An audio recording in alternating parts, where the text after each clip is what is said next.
Hi guys, welcome back to my channel. In today's video, I'm going to be taking you along with me as I embark on a very exciting project. I'm going to be sewing my first tailored coat this fall. So if you haven't seen any of my latest videos, you may have missed that I recently finished making a beautiful quilted coat. I'll put some pictures up on the screen for you now so that you can see. And I use the Megan Nielsen Hovia quilted coat pattern. I really love that project because with jackets, especially in the fall, winter, and early spring, once you finish them, you have an opportunity to wear them out every single day, as you're running out to your job or the grocery store or whatever. So I've already gotten a lot of wear out of that jacket. It might even be my most worn item, even though I only finished it about a month ago. So that's pretty cool if you think about it. So once I finished that project, I kind of got bit by the jacket bug, so to speak. It made me want to try my hand at making some sort of tailored coat or jacket. So that's what we're doing today. So I spent a lot of time looking at different pattern options online, and there are so many beautiful jacket and coat patterns out there, especially from indie sewing patterns. And it took me a while to land on the one that I wanted to try, but I ended up deciding on the Tessuti Oslo Coat. So I'll put some pictures up for you. But what I like about this coat is that it's very simple. It's a nice length. It kind of hits above the knee, so it's not super long, but it still keeps your upper legs warm during the winter, so that makes it practical. It also has kind of a simple rounded collar. I'm not a fan of collars that are really over the top and ornate. It's always been a pet peeve of mine since I was a little kid. I've just never liked collars. They kind of annoy me, to be honest. So I like that this one is a simple curved collar. It's not going to get in my way. And I love that it buttons with just one button on the side. I think it's a really sleek, modern cut, but it's also timeless enough that I don't think this jacket will go out of style anytime soon. Okay, so let's talk about the fabric, and this is where you're either going to absolutely love it or I'm gonna lose you from this video so fast because I chose a very bold fabric choice. And I wanted to do that because if I'm going through all the effort of making a coat, I kind of want to make something tailored and custom made that I can't buy from the store, something really unique to me. So as many of you know, I'm obsessed with green. I wear it all the time. So of course I wanted to make a green coat for the winter. And ever since I made my blue sweater last year out of boiled wool, I also have a boiled wool love affair. I feel like it's coming back in style, and I'm just here for it having its moment. So I think you can see where this is going. But I did pick up some of this beautiful olivey green yellowy boiled wool, and I got it from Mood Fabrics, and I'll put the color in the description box below. But it's this beautiful, almost like chartreuse, like that vintage greeny color that was really popular maybe in the 50s, 60s, 70s, that yellowy green. Now I think done right, this color can be so beautiful, such a warm, rich tone. And done wrong, it can definitely look a little bit pukey. So I'm hoping that I'll be able to pull it off. Okay, and to line the coat, I got a special type of lining. This is it right here. It's called Sunback lining, and I ordered it from McPhee Workshop, and it's a Canadian-based retailer, so I'll link them below. But basically what Sunback lining is on the right side of the fabric, it's got this satiny finish. This particular one is made of acetate, but then on the underside, it's got a thin layer of flannel, and this particular fabric has cotton flannel on the underside. So in preparation to sew this coat, I was listening to the Love to Sew podcast. I listened to their episode about outerwear, about collars, about lining, so many times, just trying to soak up all the information I could, and it got me so excited to do this project. But it also gave me some helpful tips. I never knew something like sunback lining existed, so I heard about that in the Love to Sew podcast episode about lining fabrics. And the nice thing about this is that it will add a little bit more warmth to the jacket without me having to interline it. And since I'm not experienced in making jackets, and in fact I've never made a fully lined garment before, this is a nice way to add some warmth to the jacket without having to deal with 3 full layers of fabric. And because we all know that slippery fabrics are a nightmare to work with, because this has the flannel lining on the underside, it's a little bit heavier. So I think it's not going to be quite as much of a nightmare to work with. We'll see if I'm eating my words. Stay tuned for that. So here are the two beside each other, just so you can see how the colors go together.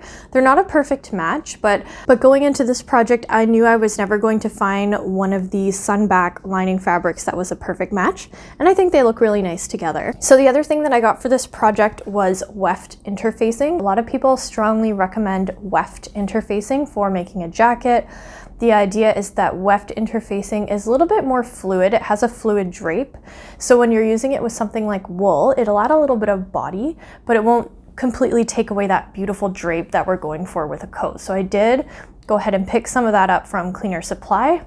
Okay, one more thing I want to tell you before we get started. I did go ahead and use Blackbird Fabrics copy shop pattern printing service, because when I bought the pattern as a PDF, there were so many pages in the PDF file, which makes sense because it's a coat. But I truly think there's like well over 100 pages. So I saw that and I said, no, I will not be taping together like 100 pieces. Okay, that's enough rambling on. Let's get into making this coat.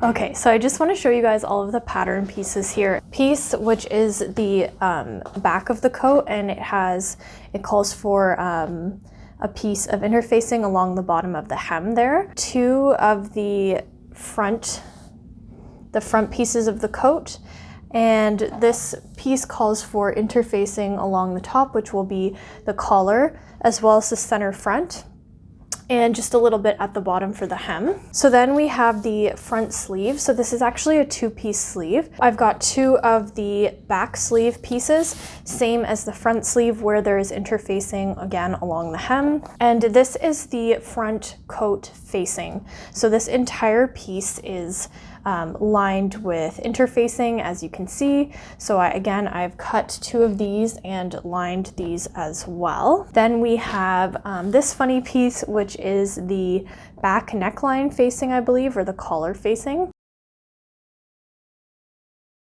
So a couple of tips for interfacing your wool. The first thing I'd say is it's important to lift your iron and set it down to press rather than to push and move the iron around as you're pushing. All of that pushing will distort the wool. A last tip would be to take your time when you are interfacing.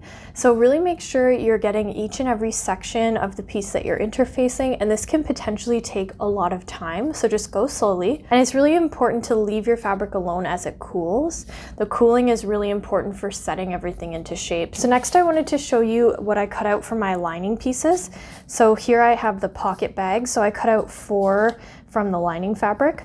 So for the lining, just like the main fabric, I have a front sleeve as well as a back sleeve, so I cut 2 of these. Here's the back, so front and back sleeve. Then I have a front lining piece right here. I cut 2 of these ones. And then this is the back lining piece, and you cut 2 of these as well. So the first step was to work on the pockets. I placed the wrong side of the pocket facing on top of the right side of the pocket bags and stitched around the perimeter of the pocket facing.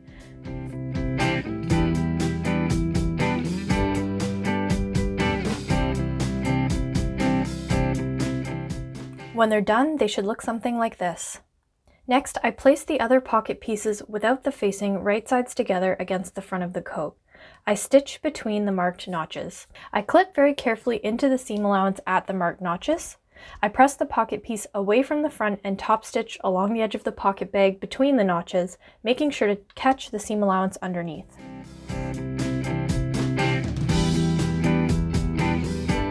Finally, I press the pocket towards the wrong side of the front piece and turn the remaining seam allowances above and below the clip points to the right side. Next, I place the pocket piece with the facing right sides together against the pocket, matching notches.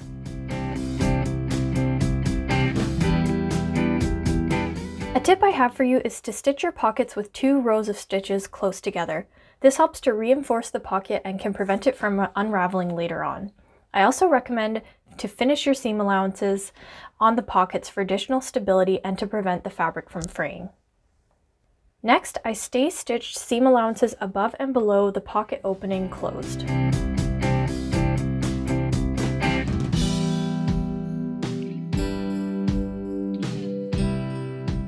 Now it's time to assemble the main coat. I place the front coat pieces right sides together against the back coat piece, matching notches and sewing up the side seams. Make sure your pocket bag is facing the inside of the coat for this step. I found that I had to take my time around the pocket area, making sure to sew as close as possible to the seam allowance to get a neat finish near the pocket opening.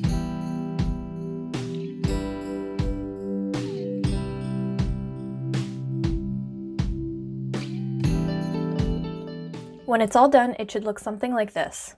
Next, I moved on to the sleeves. This pattern has 2 sleeve pieces, a front and a back. I sewed the front and back sleeve pieces right sides together along the upper seam edge first, making sure to match the notches.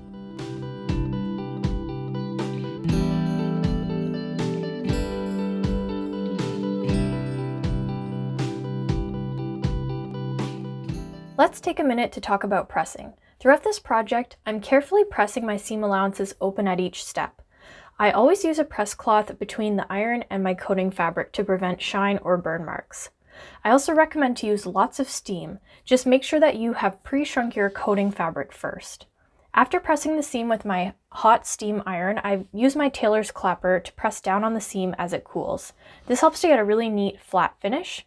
If you have a tailor's ham, you can also use this when pressing curved seams. Next, I join the front and back sleeve pieces along the underarm seam right sides together. Next, I pin the raglan sleeve to the armhole right sides together. At this step, make sure you're matching the stitching lines to the correct notches as per the pattern instructions.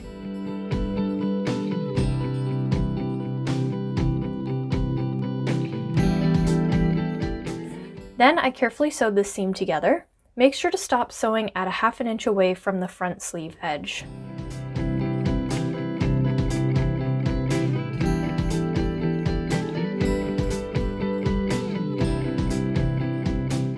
Next, I pinned the collar portion of the front pieces right sides together and sewed.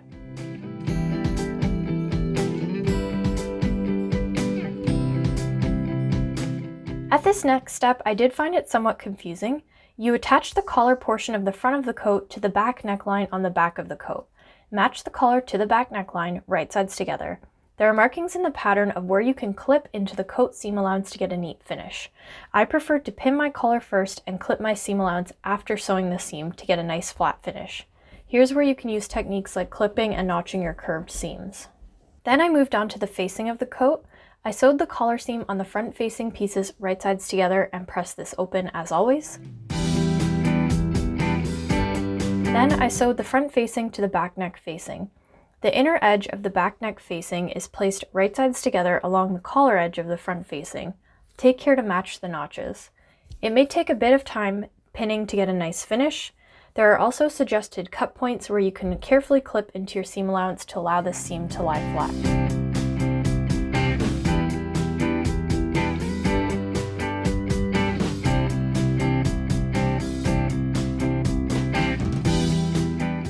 Then pin the short edge of the back neck facing to the front facing. You may like to clip or notch your curved seams here. Here's what mine looked like when I was done. So next was a very fun step. I pinned the facing piece to the main coat right sides together. I matched the notches and sewed along the outer rounded edge of the coat, all the way from one hem edge up and around, finishing at the other hem edge.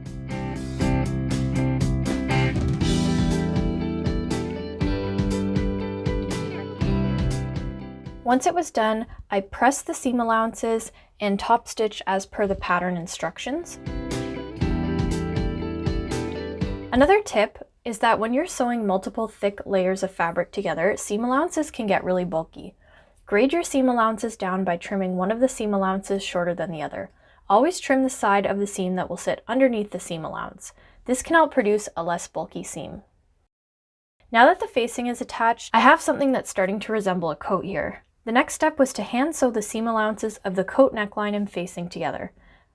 I loosely tacked the neckline seams together first and then sewed the seam allowances together in a tighter stitch. At this step is also when I sewed my garment label to the back neckline facing, and I unpicked the seam between the back neckline facing and the front facing to attach a hang loop for the coat. Finally, it was time to get started on the lining. I sewed the back lining pieces right sides together along the center back seam.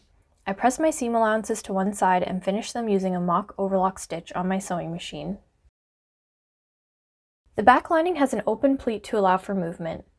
To do this, simply match up the notch on the left-hand side with the notch on the right, creating a pleat, stitch along the top, and then press the top part of the pleat down. Next, I sewed the front lining pieces to the back lining piece right sides together along the side seams and finished my seams as usual. Then for the sleeves, I matched up the front and back sleeve pieces of the lining right sides together and sewed along the top seam of the sleeve. I finished my seam allowances as always. For one sleeve, I sewed the underarm seam right sides together and finished the seam allowances together as usual. For the other sleeve, I finished the seam allowances first. Then I sewed the seam together, leaving an opening of about 30 centimeters. This is really important because we're going to use this opening to bag out the coat to the right side at a later step. When I was done sewing the sleeve with the opening, I pressed the seam open. This will make it easier to edge stitch the sleeve lining closed at a later time. Next, I sewed the lining sleeves to the lining bodice armhole right sides together. I finished my seams using my mock overlock stitch and pressed them to one side as always. So finally we get to attach the completed lining to the coat. With right sides together, I pinned the lining to the outer edge of the facing. I matched the notches and center back area and then sewed together.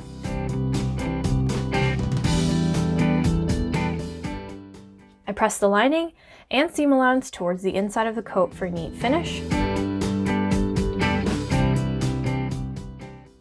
In the next step, which I don't show on camera, I pushed the sleeve lining into the sleeve of the coat, matching the seams. I pinned the lining to the inside of the sleeve loosely. Then bring the sleeve out through the opening at the hem of the bottom of the coat, so the sleeves and lining are inside out. Turn the right side of the sleeve lining to face the right side of the coat, repinning the sleeve on the lining side, matching the correct seams together. Stitch the sleeves together at the sleeve hem and finish the seams.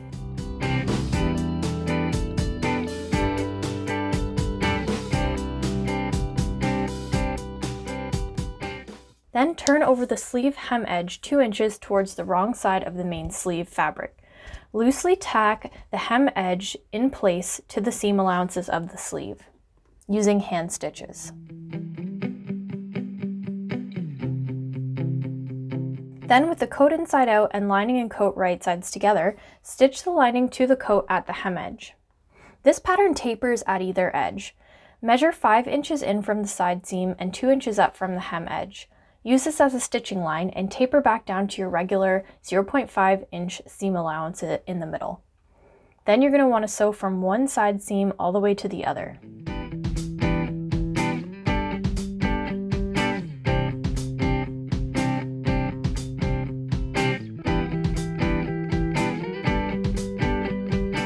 Then trim off the extra seam allowance where you tapered in at each side. Once this is done, we need to turn the hem edge up towards the wrong side of the main coating fabric at about a 2-inch seam allowance. Tack the hem edges to the seam allowances as well as to the center back coating using some blind stitches. Then the fun part is to turn the coat to the right side, and we're going to turn it through the opening we made in the sleeve lining previously.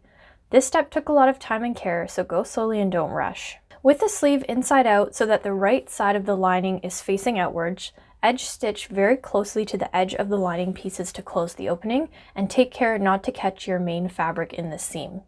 Then press your hems. I attempted to do this to get a neat finish, but I struggled a lot with the hem. I'm going to talk about this more at the end of the video. Finally, we need to add our buttons and buttonholes. I tested my buttonholes on scraps of my coating fabric first, and I also made sure that the buttons fit through the buttonholes. Once I was satisfied, I marked the placement by trying on the coat, and then I sewed my buttonholes using my machine. And I also applied fray check to my buttonholes and allowed it to dry before opening them, which helps to strengthen them.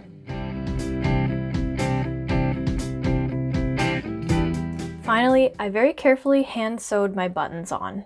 And with that, I'm all done and it's time for the reveal.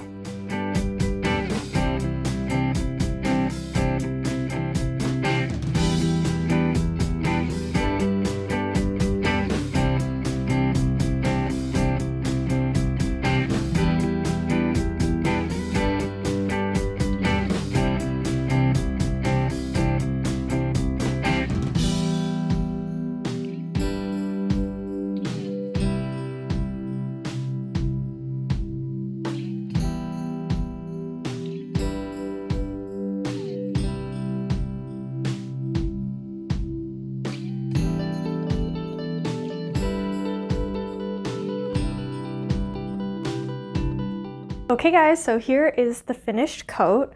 I'm really happy with how this turned out. Let's talk a little bit about the pattern, the fabric, and how it all came together. And I'll give you all the little tips that I learned along the way. So first, the design details that I love about this coat. I really love the rounded collar on this coat. I think it's a really nice design detail and it looks really modern. It's nice because you can also tuck a scarf into this and the scarf kind of shows at the front. And I think this collar was designed really well. When you're sewing it, the pattern suggests that you top stitch from the inside up until this breaking point and then from the other side, which helps to kind of curve the collar and reinforce this point where it starts to flip over. I also like having this two-piece sleeve design. I think it ends up giving a really nice sleek and well-shaped look, so I enjoyed the sleeve a lot. This was my first time sewing a lined garment, and I think having the lining inside looks really neat and tidy. I was really happy with how my lining came out overall, especially here at the top with the pleat. It just looks really great, and there's a lot of room for movement in this lining because there is the open pleat included. A couple other details I really like. I'm glad I added in this little hanging loop here. This wasn't part of the original pattern instructions, but I'd seen some people online in their reviews recommend to add that hanging loop. I think it'll come in handy when I'm trying to hang up my coat. I also added in my own personal garment label here, and I added another label on the inside of the lining of the coat right here. So I think those touches give it a little bit of personality and a little bit of fun. One thing that I didn't love about this coat was the bottom hem.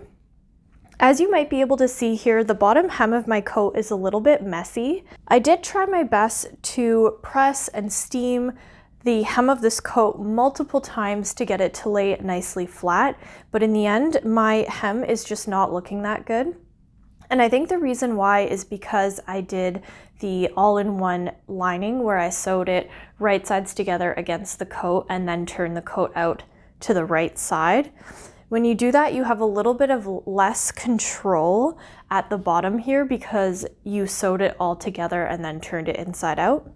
So at some point, I'm going to go back and unpick this lining and then probably do an open lining at the bottom of the coat where the lining isn't actually attached to the coat. I'll just tack it on lightly and I'll hem the coat using a blind stitch. Yeah, so at some point, maybe in the next 6 months or the next year, I'm definitely going to go in and fix the hem of the coat because it's really the one part of the coat that I really don't like. I think it looks pretty messy and very unprofessional, even though I spent a lot of time making sure that I was lining up all my seams perfectly. So I'm a little disappointed that I didn't get a very nice result with the hem, even though I was trying really hard to make it neat. So if any of you have any wisdom about this pattern or about how to get a neat hem, please do let me know. A couple other things I wanted to point out. After I was done sewing this up, I did notice that the pockets are pretty low. So I'm 5'6" with long arms, so I'd say I'm average. and I found the pockets were at least a good inch or two lower than I would want them to be. So I would just keep that in mind if you're making this pattern. Test the pocket placement beforehand because you may want to end up adjusting them or moving them up depending on how tall you are. So one other thing I don't love about this pattern is actually the inseam pockets. So they're definitely too low, which I already mentioned. But I also think having this inseam pocket really breaks up the straight tailored line on the side seams of the coat. So rather than having a kind of sleek straight shape, it ends up ballooning out, or at least visually ballooning out a little bit at the hips. And that's just not the look I was going for. I was hoping for a really straight coat. So if I make this again, I'm definitely going to omit the inseam pockets. I think something like a welt pocket would look much better on this coat. So I might try to play around with different pocket placements because, again, I don't love how this pocket kind of breaks up the nice, neat side seam of the coat. So in terms of this pattern for a beginner, I don't know that I think this is a perfect pattern for beginners.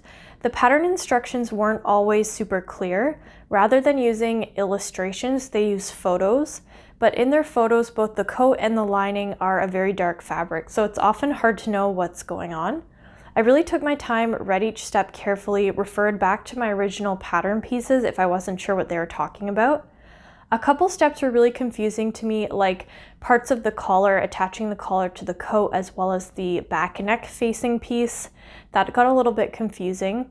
At one point, I did even start to look at other reviews and trying to find videos of people making the coat to try to figure out what I was supposed to do, but I did get there in the end.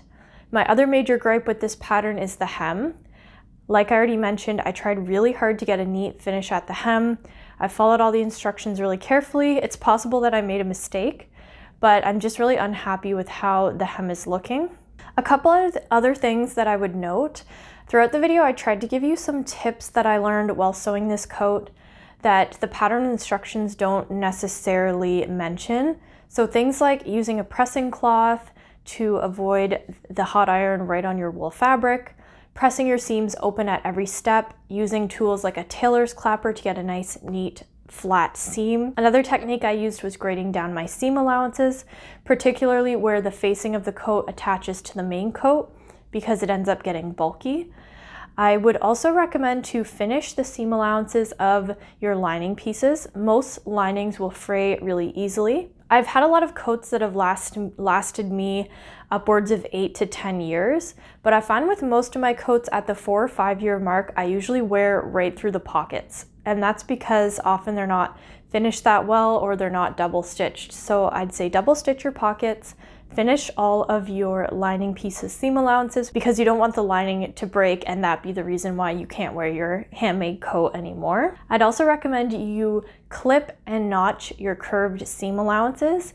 If you're not sure what I'm talking about, I'll put an article in the description box that goes more into detail with this, as well as taking your time pressing around the curved edges and curved seams to get a nice, neat finish. In terms of the fabrics I used, I'm really happy with the green boiled wool. It's such a statement.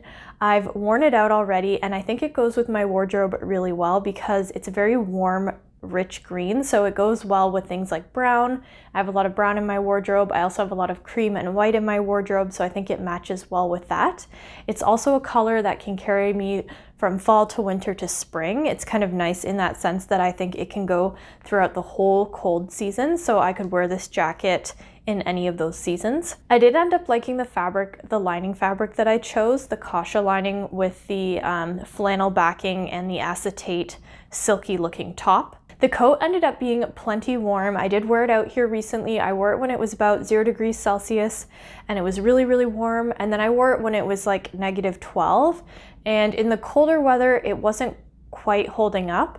But I think if I layered a really warm sweater underneath, then it would be suitable even for really cold temperatures. Something to note is that my coat ended up being super heavy. This thing has a lot of weight to it, and I didn't even add an interlining. Just the fact that all this boiled wool and the heavier kasha lining are together ended up in a really heavy coat. I think it makes the coat feel high quality, but it's also pretty weighty, so I would just keep that in mind. If I was to make this coat again and I wanted it to be warmer, I might use a really lightweight lining, something like Thinsulate, that's not going to add a lot of weight to this coat because it's already pretty heavy. So I sewed this coat up in a size 10, which I believe is either a UK or Australia size 10. And that was the third size in the size range. It started at a 6. My body measurements actually corresponded better to a size 6 or 8, but I'm never really the smallest size in a pattern range. So it didn't feel like a good idea for me to sew the smallest size in this because I was worried it wouldn't fit. I also like to have a little bit of more room through the shoulders and arms because my pet peeve is when jackets are too tight. So I think overall, choosing the size 10 was the right choice for me. It's a little bit of a looser fit, but I think that oversized look is really modern, and I'm happy that I have a lot of room in the coat to layer a very chunky sweater underneath. Okay guys, so that is everything that I have to say about this project. I really enjoyed making this. It was my first tailored garment and my first garment that I sewed with a lining. And I think overall it was a big success. It's definitely not perfect, but just as a reminder, sewing is all about learning and improving. In every project that you do, you're going to be learning new skills, and you're also going to be learning what you like and don't like in a pattern and how you like to do things. So even though it's not perfect, I'm really proud of it, and I think the next coat I make, I can take the skills I learned making this one and apply it to my next coat project as well. So if you like this video, please give it a thumbs up. And if you like videos like this, please subscribe to my channel by clicking the red button below. I have many more fun sewing videos coming up in the next few months. So thank you so much for stopping by my channel and watching this video. I'll see you in the next one. Bye.